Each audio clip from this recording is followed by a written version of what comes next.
қалби пур аз муҳаббат. дар як деҳа падару писаре ба хоҷагидорӣ машғул буданд. онҳо заминҳоро шудгор намуда ҳар гуна сабзавот кишт мекарданд ва сипас онро ба фурӯш мебароварданд. одатан ҳосили кам мегирифтанду маблағи андаке ба даст меоварданд, вале барои рӯзгузаронияшон кифоя буд. боре нозирони тартибот ҷавонро боздошт ва бо ҷурми дуздӣ муттаҳам намуданд.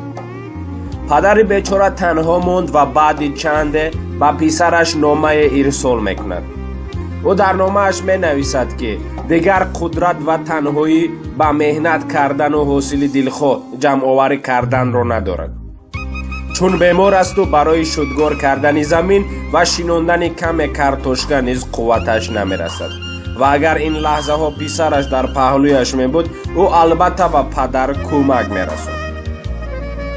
дар номаи ҷавобӣ писари меҳрубону ғамхор падарашро сарзанишу маломат намуда хоҳиш мекунад ки дар он замин ягон хел кишту кор накунад, чунки он ҷо силоҳ пинҳон карда шудааст ва ба ҳеҷ ваҷҳ дар он замин чизе шинонидан мумкин нест. баъди чанде низомиён дар деҳа пайдо шуданду тамоми замини кишти пирамардро бо белу каланд, кофтаву таккару карда ба қавле аз ғалбер мегузаронанд.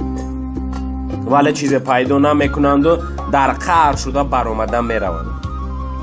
падар бошад аз писар чунин пайғом мегирад: падарҷон, акнун заминат шудгор карда шуд ва ту метавонӣ картошкаҳоятро бишинонӣ. ин ҳама корест ки ман аз ин дурӣ барои ту анҷом дода тавонистам. хеле дӯстат медорам. агар нафареро дӯст дорӣ, ҳамеша роҳи ба ӯ кӯмак карданро пайдо карда метавонӣ. инак боз расидем ба анҷоми як навори дигар. то наворҳои оянда шоду пирӯз бошед.